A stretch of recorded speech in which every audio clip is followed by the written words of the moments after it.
Hey there.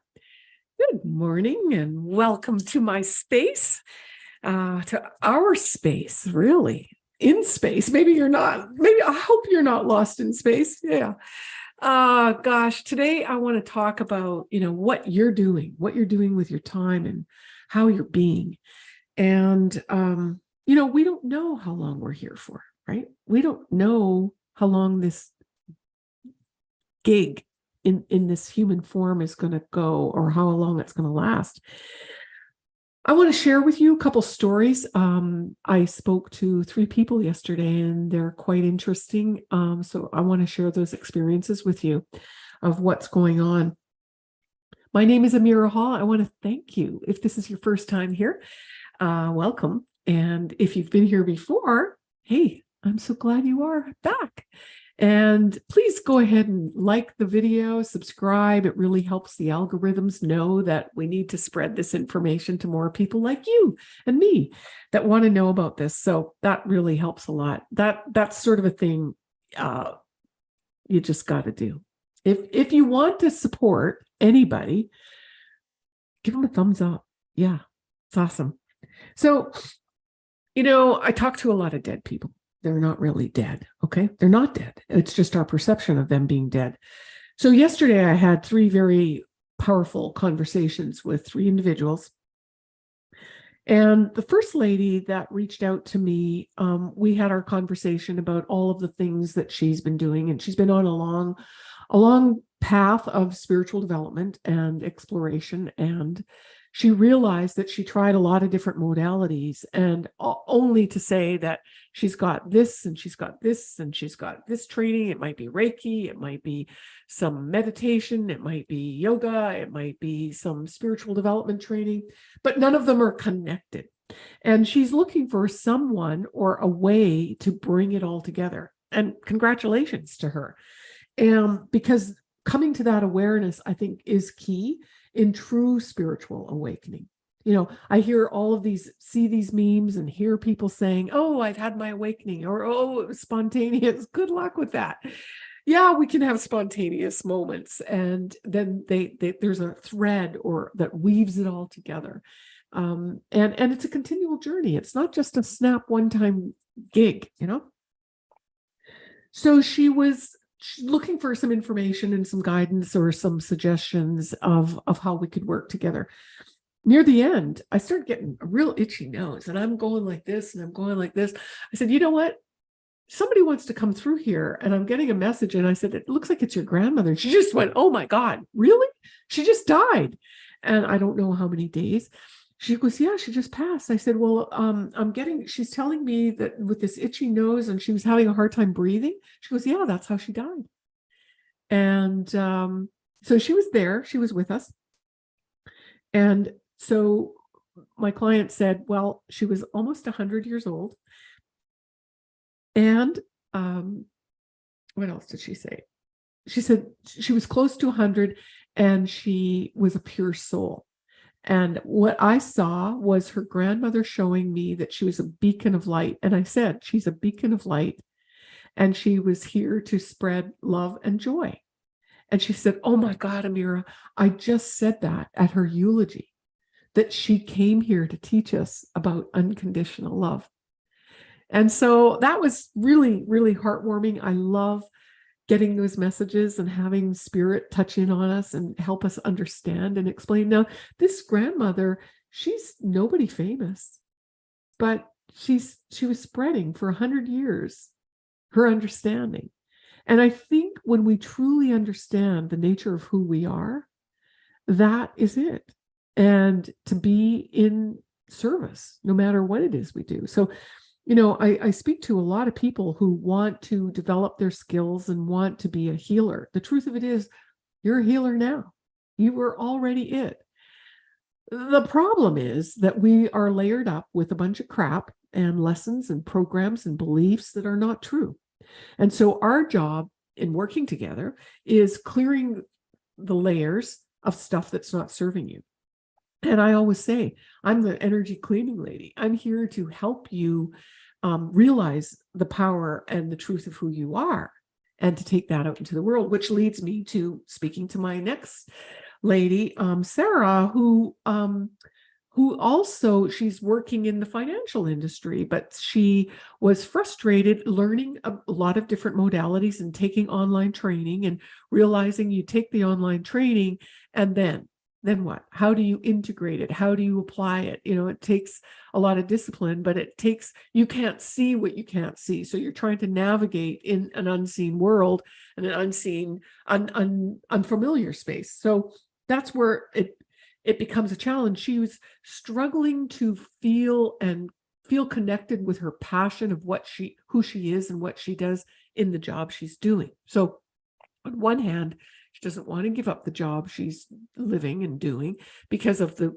pay is really great pay. But on the other hand, she feels unfulfilled. So my guidance to you, if you're listening and that's you, would be to realize that we start within, we start clearing the energetic blocks that are preventing you from demonstrating like our grandmother shows up, demonstrating joy and love, no matter what, whether you're baking a cake in the kitchen or planting some flowers, or you're going to a job that you feel like isn't completely you. You're doing a service. You bring you to that job. You bring you to the relationship, which was the other thing that she was struggling with. Now, what I could see in the relationship, she said that her partner went away for some time. I don't know, it's an extended amount of time in Europe to do some work, but she was feeling actually guilty that she wasn't missing him. And what I explained to her is that he pulled his energy out of your relationship bubble. Not that the relationship is over, but he just pulled more of his energy to be with him where he's focusing and doing that work. And there's enough space that she's actually feeling the relief. And that's a simple thing of learning how to separate our energies. It's something that I teach my students the very beginning, is we've got to learn how to manage and keep our energy in our own bubble.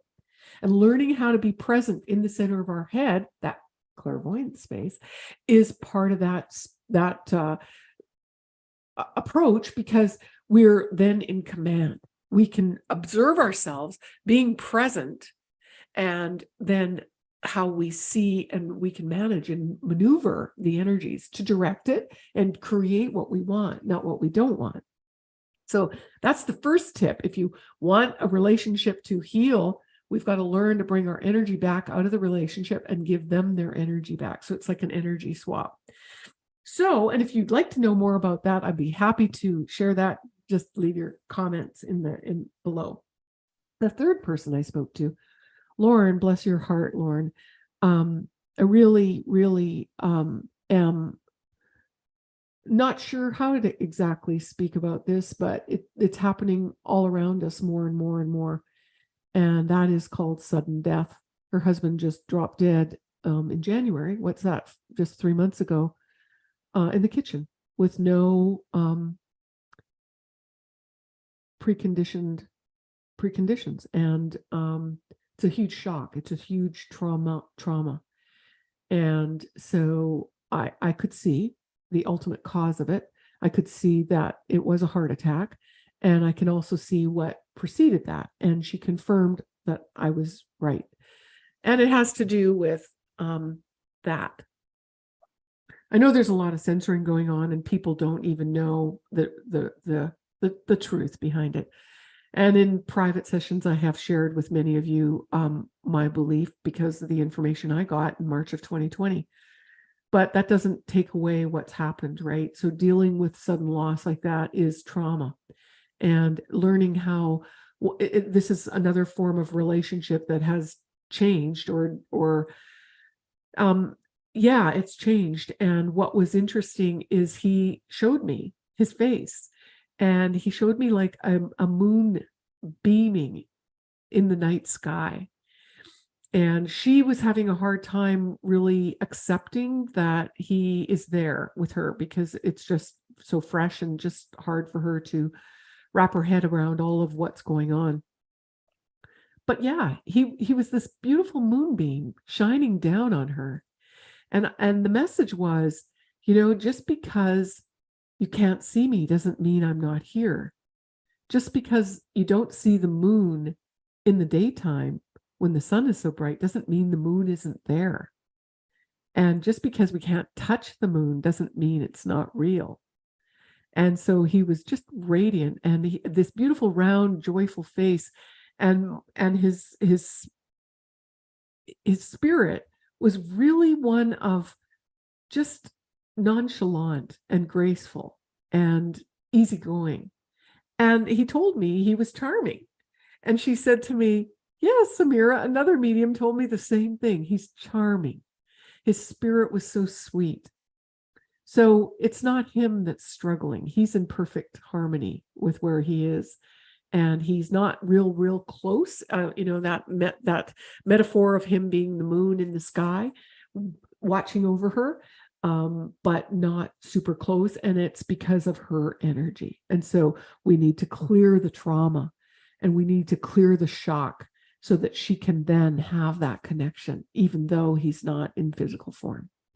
So we're learning how to have these new relationships, as many people are leaving the planet very quickly.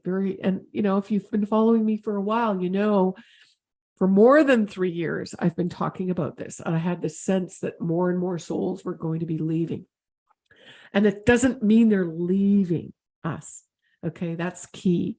They're just leaving their body. Okay, they're leaving the 3D reality. So it's heartwarming to know he's there and connect with him. And we've got our work to do. We've got work to do, all of us, whether we're happy today or not happy today. I was just speaking with a client who, was doing really great all week, and then she just got slammed with, some unexpected news. And so how are we managing these, smacks, these cosmic smacks? And that's why I teach the tools, so that we can come back to learning, to being grounded, to being present, to learning how to shift the energy, to shift into that state that we do want to be in, not what we don't want to be in. So I hope that's helpful to you. If you are feeling the wrath of the cosmology right now, or the astrology, I'm going to put a link in the description, for the Stress Buster. You can get started with that immediately, or with the reset training, and just take a sort of snapshot of where you're at and what area of your life needs some rejuvenation or some cleaning out. So, and I will be here next week. I'm here every day, weekdays, 11 a.m. Eastern time. So again, I thank you for joining me. Thank you for giving this video a thumbs up and sharing it. If it resonates with you, or someone that's struggling where this will help them. All right. So that's why I'm here, to help you see the truth of who you are, and to create miracles, manifest your dreams, manifest a different reality. If you're struggling, we get to make it up. We get to make it what we want. So we've just got to clean up first. So I'll look forward to seeing you. Until then, shine bright like a moon in the sky. Oh, you could shine bright like a diamond.